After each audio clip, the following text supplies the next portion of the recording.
It's not usually the mothers. It's not usually the mother. It Okay. depends. Now let's look at it from the other angle as well. The other spouse, who in this case does not have access, also has a role to play in the emotional, mental, psychological welfare of the children. They have a role to play in their development. So irrespective of the fact that they are dependent or maybe heavily dependent on a particular spouse, does not rule out the importance of the other spouse and what they bring to the table. Because the child has to have a balanced parenting. The child has to have a balanced parenting from both spouses in order to grow into a full-fledged adult. But Mrs. Gloria, what do you think? The thing is, usually when children are involved in a marriage and that marriage breaks down, what is considered is the interest of those children. Exactly. Whatever decision anyone makes, be it the courts, be it the spouses, whether jointly or severally, the interest should be what is best for the children. So at the time, especially the age of these children, when they are just minors, not just minors, they are very little children, ordinarily their mother should have custody. Because, first of all, their father may not have all the time to take care of them. So they need the care of their mother. But then, they also need their parents, just like you mentioned. The contribution of both parents, their father and their mother, is needed for balanced development. Is very much needed for balanced development. So where one of them, especially the one that has custody, begins to weaponize the children against the other one, that would be selfishness. That would be, selfishness, because you are not considering the interest of the children. And that is not good. I was just thinking about it, and it occurred to me that it is possible that the spouse that is withholding these children from the other one might be indirectly seeking reconciliation. That's a very interesting perspective. It is not always so. In some cases, especially for the women, in some cases, they use it as a way of getting at the man and as a way of extorting money from the man. Okay, you're speaking from a male perspective. She's talking from the female perspective. Because I think for there to be a total detachment between two persons, you must come to the point where you become indifferent. Okay. You must come to the point where you do not really give a damn. Yeah. If I must use that expression. Yeah. So, but where you care so much that you want the man to feel bad, you're keeping the children away from him, you're weaponizing them. It's possible. You want him to come begging. But in this case, let's say there is a breakdown of the union. Let's use Buchi's marriage for example. He is alleging that the children are he's been denied access to the children by the wife and the in-laws as well. So if the wife actually is looking for reconciliation, why are the in-laws also frustrating his efforts to assess his children? Because the truth is this: if a woman is looking for reconciliation and she wants to use the children as a bait to get the man, she would actually push for access. Exactly. Maybe in a more private environment, maybe in a more private setting. But he is just... No, in fact, practical cases, that is when you hear them say, Junior is having headache, please. Junior wants to talk to you. Junior wants to see you. That's what you hear in situations like that. They are like giving you a window, an opening. Yes, that your to assess them. is needed in this house. They want to talk to you. They want to see you. But tell the man that they want you to buy ice cream. That's a green light. And visit. Of course, because you have to come to the house because Junior is sick and Junior cannot come out. So I think from from this situation, it might not exactly be the case. It may not be the case of the wife seeking for reconciliation. Yeah, But it might not be, I agree. But then, if that were the case, let's assume that were the case. Question is, are her parents on the know about this? they stay with her in the UK. Yeah, what I'm saying is, if she has it as a secret desire, do her parents know? It's possible they do not know.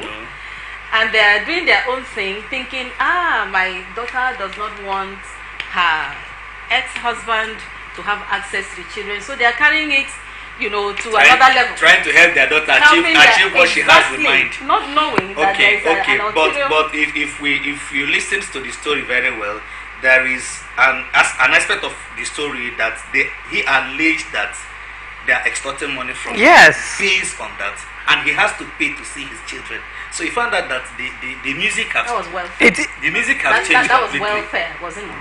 $300,000 Wasn't that- welfare. Welfare. $300,000 Yeah, it's welfare, it's man. possible it's possible it must have accumulated over time. He's not been doing the needful. So if you must have access to your children, do what the court asked you to do. In this case, it is a direct condition. It's not as if the But it court. has to be. It's not as if the court. $300,000. It's not as if, looking at the story, it's not as if the court rather asked him to pay that. It's like it was imposed by the ex-wife From the storyline and what he alleged. Yes. No, that was why I said a lot of questions are begging for answers. Is this coming from the courts? That is what we do know. No, the custody right now is legal, and that is why he was able to come and share it, because at this point they don't have a choice but to do the beating. The access now. Yes, they don't have a choice but to do that. I am actually quite happy that at least judiciary works in certain places, and when issues like this come up, justice is seen to be done. And for me, I also feel that the role of parents in marriages, because the parents played a vital role in this case.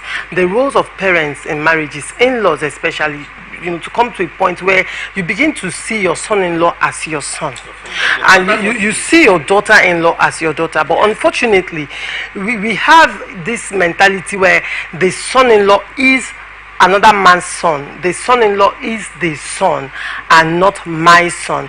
The daughter-in-law is somebody's daughter and not my daughter, and sister-in-law is and not my sister.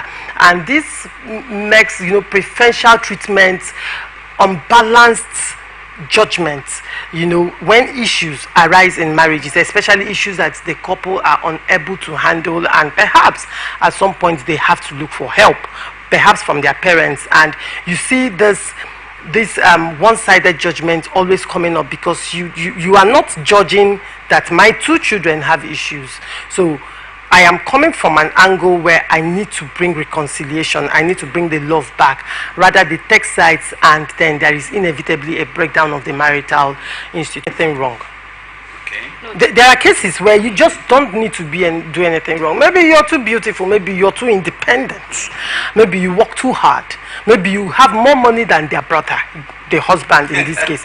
Yes, there are a lot of issues, issues that for me they are just pedestrian. They don't really, issues that or you just don't like the issues person. that are actually hinge on inferiority complex are there. I know that very well. You see. Most times when people react, what you see them react to may not actually be what has caused that reaction. That's a more fundamental problem. There could be some other things that they are struggling with. Okay. And because they are struggling with, especially inferiority complex in marriage, is one deadly thing that nobody should pray that it should come into your home. Because when it does come, it comes in different ways, shapes, manifestations. We will not even ever think of it that the fact that my wife cooked food today when I couldn't give her money is enough to put some men off. And the fact that she speaks too much English. Meanwhile, she has just helped. She has just provided, help and salaries bigger than mine, and all that could put some men off. Two things could be involved. It is either they begin to suspect every step she takes, or they may begin to think that you are saying this thing you just said now because I'm the one who brought the money. they don't actually look at the content, at the reliability in her suggestions. Rather, they see it as a person. You are the one suggesting it. And for the fact that you are the one suggesting it, I should take it because it's coming from you. Because I feel that it is coming from you because you are the one who brings the money. These are things that actually crop up. And if a son-in-law peradventure feels this way about, if a man feels this way about his wife, and his parents get to know this, and they also begin to feel this way about their daughter-in-law, automatically they will take it. And ironically, when at the end of the day they reconcile, the man is able to move on, forgive, and continue living happily with the wife, but the parents are unable to let go, and they start harboring resentment until it escalates. Mrs. Gloria, you wanted to say something. Let me hear your thoughts. I wanted to say that, in Africa, there is this saying that when you marry a man, you're not just marrying him as an individual, you're marrying the family. So if as a woman you have that mindset that as I'm going into this family, I am not just marrying this man, I am marrying the whole family. And so you go in with a very, large heart, with the intent to be a daughter, to be a part of the whole family, not just attaching yourself to the man. Because sometimes when women go and attach themselves strictly to the man, they want to block every other person coming in. This is mine now. But when you go, this is coming from you, a female. A female. Yeah. That's interesting. Yes, correct. I'm correct. She's very correct. You stand. Yes, she's very correct. Those kind of words. That's the truth. Okay. So when they stay there, people will now look at them and say, okay, so that is where you are now. Okay, you can stay there. All of them stay away. So when you now have a problem, you cannot have them speak for you. Yeah. You already alienated them before that time. Now it is the place of the man who has married a woman to warm himself into the family of his wife, where he was not able to do that because maybe he felt he was too big. They are way beneath him. Or by reason of this inferiority complex or insecurity on his part, he decides to alienate himself and not go close to the family. When there is an issue, because you have not made yourself a son to them, you cannot have them come to speak for you. Yeah. So if we would, the problem of this globalization is that we have jettisoned our core values. But then we've not been able to really pick up the one of the white man. The white man. So we are neither here nor there. And that's what's causing a lot of confusion. So we do not have that communal living anymore. Yet we are not even living in isolation like we should, just like they do. I mean, you're married, so it's you and your wife, and nobody interferes. So you see little interferences, and yet, we are not really living the way we should live. So if we would go back to our core values, where the woman marries into a family and then considers that she's now part of that family, and the parents-in-law are able to take her as one of them. You see, it's easy for them to come in and intervene and try to broker peace when there is a conflict. For me, I would prefer, in all honesty, if possible, couples should learn how to reconcile their differences. Couples should learn how to reconcile, and if possible, limit interference of third party from whatever angle is going to come from, whether from your parents, from your well-wishers, from your friends, because the truth is, at the end of the day, they forgive each other, they move on. They may forgive each other and move on, but others do not forget. And when issues come up, they will bring it up. They may pretend to forget, but there are triggers.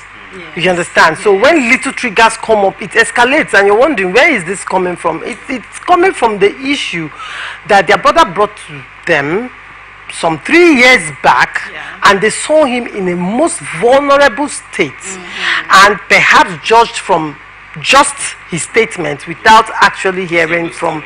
So, and again, couples should come to a point, regardless of whatever issues that may come up within them, have that understanding that their child is a priority, their children are priority, they come first and not weaponize their children against them.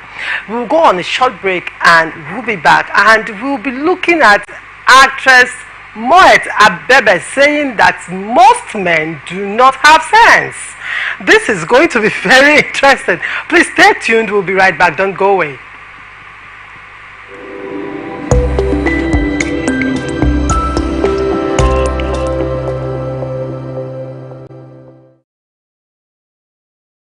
From the line across the ocean to the land beyond the mountains, through the Sahara, we bring on-spot news, live analysis, expert discussions on trending stories in politics, business, socio-economy, sports, and documentaries.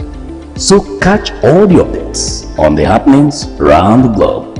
Stay focused on the fact today, only on ATN. We wish you a Merry Christmas. It's Christmas season! Hooray! A time to make merry with loved ones, a time to give thanks, and a time to be a blessing. May your holiday season be filled with joy, laughter, and beautiful moments. From all of us in Morrison Communications Limited, Wish 99.5 FM and Atlantic Television Network, we wish you a Merry Christmas full of amazing experiences. Cheers to a beautiful year end.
From the line across the ocean to the land beyond the mountains, through the Sahara, we bring on-spot news, live analysis, expert discussions on trending stories in politics, business, socio-economy, sports, and documentaries. So catch all the updates on the happenings around the globe. Stay focused on the fact today, only on ATN. Welcome back to Let's Talk on Atlantic Television Network. Nollywood actress and media personality Moet Abebe has revealed why she's still single at 34. Moet said she's yet to find a sensible man, lamenting that most men don't have sense. She said this in a recent episode of the Bad and Bougie podcast co-hosted by her and her reality star Tolani Baj with Nollywood actor Etim Effiong as a guest. During the session, Effiong, who had known Moet since he was single 6 years ago, asked her why she was still single. Moet replied, "You already know my reservations. I am tired of saying this every episode. Your gender needs to do more. My issue with men is that they don't have sense. I'm still single because I have issue with men. My issue with men is that they don't have sense. Okay. This is very interesting. I'm not going to say anything yet. I will come to you, Mr. Stel, because you're the man. Yeah. So I want to get your reaction to this, that most men don't have sense. If we look at this from an analytical point of view, certain things stands out very, very clear.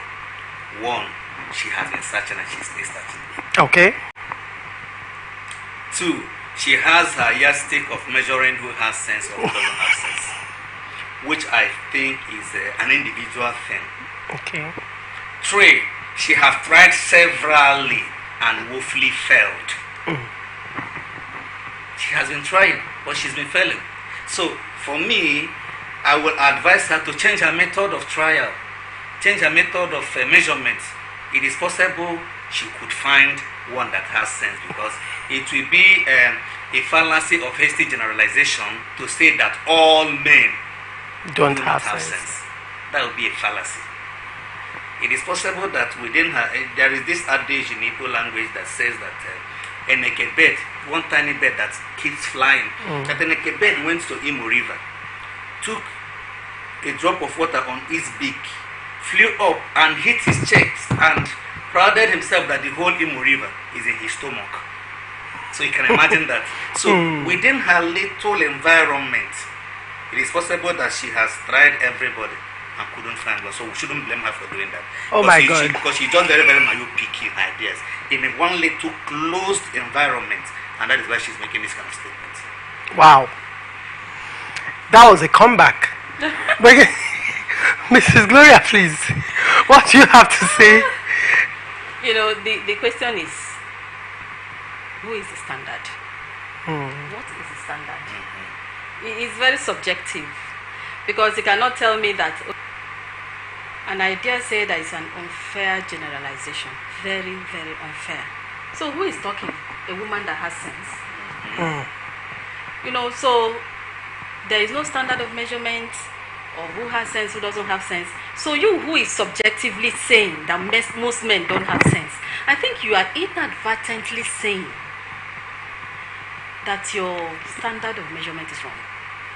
Okay, if I may come in here. There's this saying that says you are what you attract. Okay. Exactly. And then going on social media to open your mouth and say things that are completely unfounded, things that this statement cannot be backed up by facts.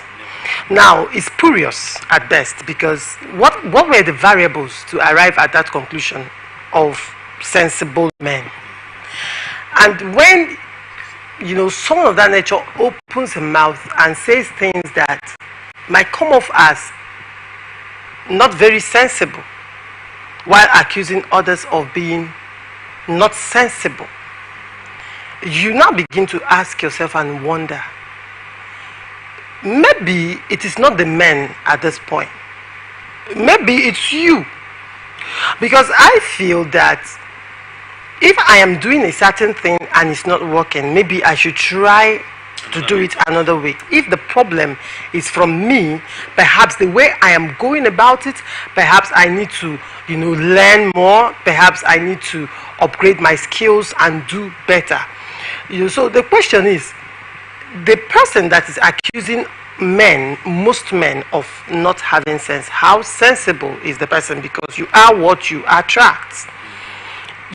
You understand? You are what you attract. So the conversation for me is revolving around why does she keep attracting the same set of people over? It doesn't mean that, okay, in relationships they say there are red flags. So you have dated a man who doesn't have sense. No. In this case, you have dated men who don't have sense. Based on your Now, measurement. I expect that now you are an expert at identifying men who don't have sense from miles away. Yeah. I assume you are an expert at, the red flags exhibited by men who don't have sense. Yeah. So if you're that smart and sensible, why do you overlook those red flags and you keep falling into the same trap over and over again? So what do you think?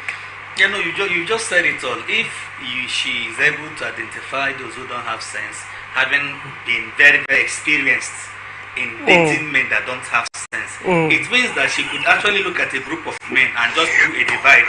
1, 2, 3 don't have sense. Oh, 1, 2, 3 has sense. That's right. Let me go with them. That's right. That's what it means.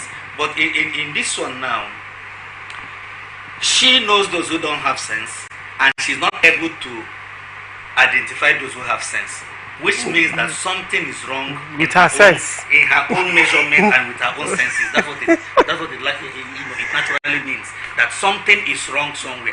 Besides, she was given birth to by a father. Is it possible that her father doesn't have sense? And probably have brothers too. Yeah, probably brothers, uncles that don't have sense too. Probably in-laws. I don't think she's an only child. Maybe probably in-laws too, either direct or distant in-laws that don't also have sense. So when you begin to feel like that you are the only sensible person in an environment, then something is absolutely wrong with you. Now, look at it critically. Social media seems to have given birth to a lot of things that actually should not. And when people come out to say, let's say I have issues with men. Now that comment, she said most men don't have sense. Now she said I have issues with men. When you begin to break down that statement alone, contextually, it's some things are just not right. It's deeper than what she's saying. And then let's even look at the age of the person talking so authoritatively over issues concerning men and gender and relationship at the age of 34. For me, 34 is still young. She's still very eligible. She's still she's still young enough to start her life. Exactly. What's the desperation about? And at 34 you've had such wide experience, and even at that young age you're still coming out to say this is it. And I also want to look at this perspective, the desperation to marry by women. Sometimes it is from the society, because the moment you're done with school, the next expectation is get married. You understand? So a lot of women do not even have ambition. A lot of women are not thinking about leaving legacy in the sands of time. A lot of women are not career oriented. A lot of young girls are not industrious. They are heavily dependent on the sugar daddy industry for survival. And it is the trend, the baby girl lifestyle in quotes, right? So this brings up deeper issues, deeper societal issues that, so what do you think this statement, marrying it with the society that we have found ourselves in, and the desperation of women to get married at a very young age, by the way? I think first of all I want to look at these are two major issues now we're talking about, the desperation to get married and all of that. But first of all I want to look at the fact that this lady, what is screaming at us first of all, apart from that her statement, is the fact wouldn't be bold enough to say I have not seen any. So she has my sympathy, to tell the truth. I sympathize with her. Soft landing. I sympathize with her because she needed to say something that puts her in the clear. And make the men guilty. I agree with you too. This is someone who has walked the field. She has walked the field, both in her appearances, both in her lifestyle, the way she has walked the field. So she's met Mr. A, and Mr. A saw something and said, oh no. Met Mr. B saw something and the oh no. And he went on and and on.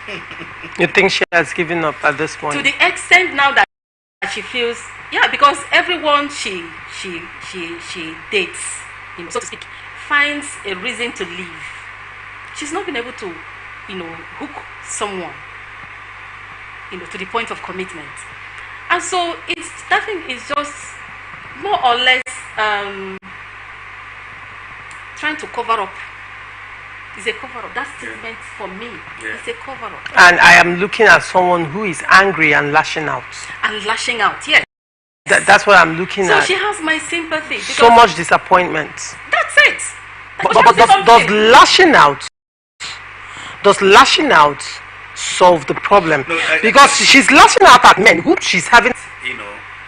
The women whom we could say today that they have them at a greater percentage than women who are just there. Can I ask you a question? Can I ask you a question, sir? Is it feminism? What is? I want to ask you, sir. Yes. What is feminism? Or what do you think is the objective of feminism? What objectives do you think feminism is pursuing? Okay, the objective I think feminism is pursuing is that women ought to be recognized as human beings. Good. With equal rights. Gender equality. That's what it should be. That's it. But even in that right, there is still superiority in that right. How do you mean? Bible has made it to be so. Yes. What I mean is this. There's an injunction in the Bible that the man is the head of the family. Mm-hmm. There's that injunction in the Bible that wives should be subject unto their own husbands. Emphasis unto their own husband, not unto all men. Mm-hmm. So I should understand that I am a servant master to my wife. Servant master. Yes, servant master to my wife. What do I mean by servant master? The Bible alludes that just like Christ is the head of the church and gave his life, that's what the relationship should be like. So women are saying we have been badly treated over the years. We've been treated like slaves over the years. Our daughters have not been recognized and all that. Our daughters don't inherit anything from their fathers and all that. Feminism in a bad light. No. You feminism in a bad light. That was why I had to ask you the question. What I'm saying is what it ought to be. But that is not what it is. What it is on social media, which you mentioned today, is that a woman quarrels with the husbands today and moves out of the house. All men have become scum. It hasn't got anything to do with feminism. Let's hear. I want to hear. She has a lot to say. She will now begin to recruit other women of similar reasons. What makes you think is feminism? There's a group of women who perhaps are angry, who feel they are wronged, and they are lashing out. But now you are wrongly labeling them feminists. That is their understanding of feminism. It's not and true. I have just told you what feminism is all about, which you agree with me.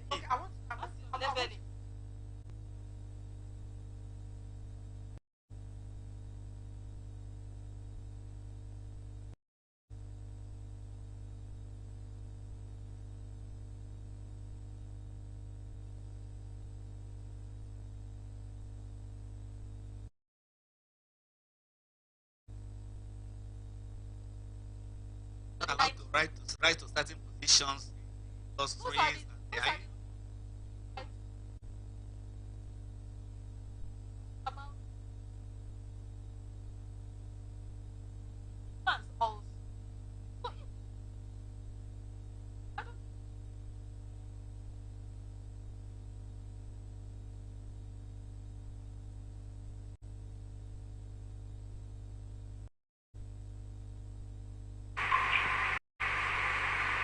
there was to be a tournament, a football tournament. The prize for the men was 700,000. I think it's 700,000 or up to ₦1 million. And the prize for the women was just a paltry 200,000. That's not fair. Marginalization. that's not fair. That's not fair. Marginalization. Even amongst the body of lawyers. And learned gentlemen and women. Tell you that at the end of that particular session, there was a discussion session. At the end of it, the women got so much donation to top up their own prize money that it was climbed up to 5 million. Wow. And the men were still where they were. The extent that we became a little sympathetic with them. So what we're saying is that feminism is not about women fighting the men. It's about the women fighting